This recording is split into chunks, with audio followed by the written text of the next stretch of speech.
Que o Google Maps e o Google Earth, vez por outra, viram notícias por razões inusitadas, nós já sabíamos, mas recentemente o Google Earth virou notícias por ajudar a localizar o corpo de um homem que estava desaparecido há 22 anos. Isso aconteceu quando um usuário identificou um carro no fundo de um lago e, sem querer, acabou desvendando o caso de um homem que havia desaparecido há 22 anos.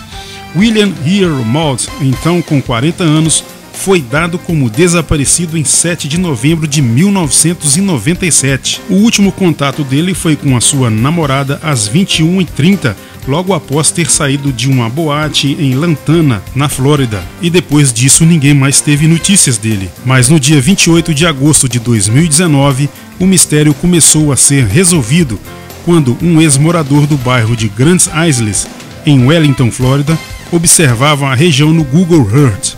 Ao se aproximar de um lago perto de sua antiga residência, ele notou que parecia ser um carro imerso na água. Ele enviou as imagens para uma ex-companheira que ainda mora no local, que por sua vez mandou as imagens para um morador que mora na casa, próximo onde se encontrava o carro que foi visto pelo usuário do Google Earth. Depois disso fizeram uma inspeção visual no local, mas não conseguiram ver nada devido à profundidade e tiveram a ideia de sobrevoar o local com um drone e com a ajuda do equipamento conseguiram visualizar o veículo submerso sobre as águas do lago.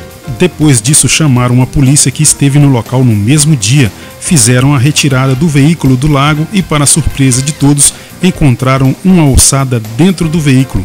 Logo após 2 semanas de investigações, concluíram que a ossada era do homem que estava desaparecido há 22 anos. As circunstâncias da queda do carro no lago não ficaram claras, mas acredita-se que tenha sido um acidente. Na época, o complexo habitacional não existia, estava em construção, e como o motorista havia bebido na noite do acidente e não havia barreiras de proteção, provavelmente ele não tenha conseguido fazer a curva próximo ao local do acidente. E aparentemente uma mudança no nível da água fez com que apenas recentemente fosse possível identificar o carro do alto. Se usarmos as imagens históricas do Google Earth, podemos observar que em algumas imagens, em datas diferentes, o carro aparece e em outras não.